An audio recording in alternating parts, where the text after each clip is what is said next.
It must have been a great summer in 1998 to own a Nintendo 64 if you were a baseball fan, as 3 big titles were released that very year. Whereas here in England our big choices were often between getting the newest FIFA or Pro Evo, or International Superstar Soccer as it was known back then, it was often hard to pick up baseball games as many stores here would rarely stock them, knowing that if they did, they'd often either sit on shelves for months or weeks on end and need to go into the bargain bin pretty quickly. Whilst American football and ice hockey games were often easy finds, anything baseball related was often a challenge. Major League Baseball featuring Ken Griffey Jr. was developed by Angel Studios and published by Nintendo.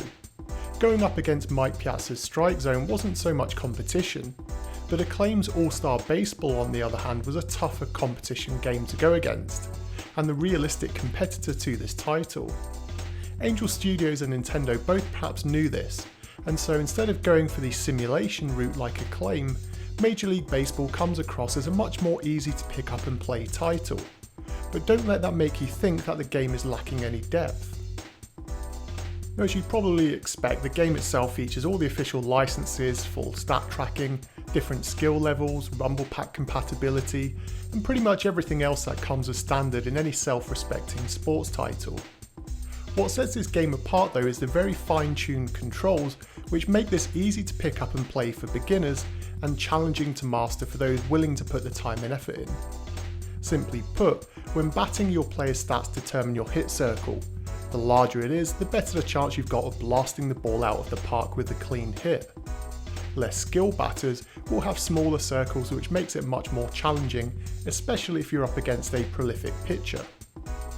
Pitchers use the stats, and essentially the better the pitcher, the more control you'll have over the ball you play.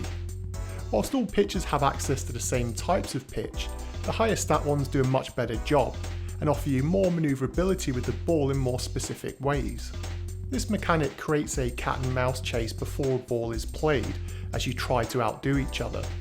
It's a simple mechanic and there's nothing really unique about it, and from a visual standpoint especially.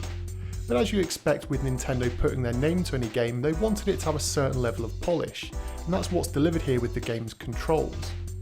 If you think about penalty kicks in the International Superstar Soccer series, then you have a perfect idea of what to expect here. One area lacking polish though is the game's visuals. Whilst the players do have a nice enough level of detail and there are some pretty nice animations for the time, in comparison to All-Star Baseball the game looks sadly out of place. The stadiums are perhaps the biggest victim, and although they are all real life implementations, they are lacking and the crowds really do look bad. It's a minor point to pick up on when everyone would much rather have more detailed player models, but the balance in Major League Baseball is way out of kilter, and All-Star Baseball has a much more authentic overall look.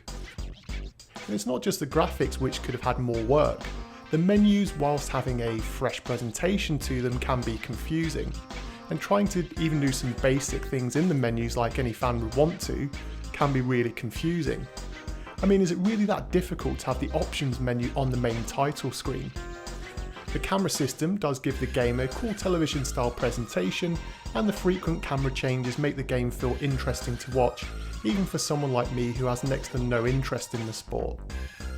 For any long-time subs to the channel, you'll know that I'm a big fan of games getting the audio department correct, and Major League Baseball does a really good job of delivering in this area.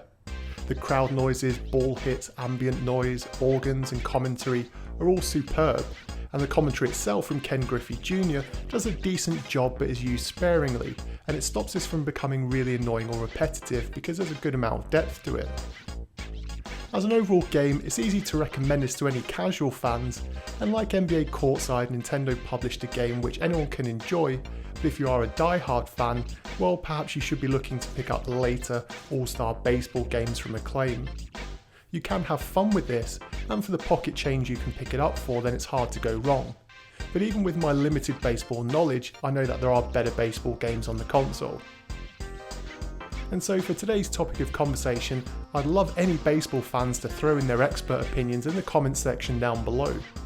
You'll no doubt know something about the game's mechanics and gameplay here, which would be alien to me, and so share your expert opinions down with others in the comments section, and also let them know what you think the best baseball game on the Nintendo 64 is. As always, thanks for watching, and until next time.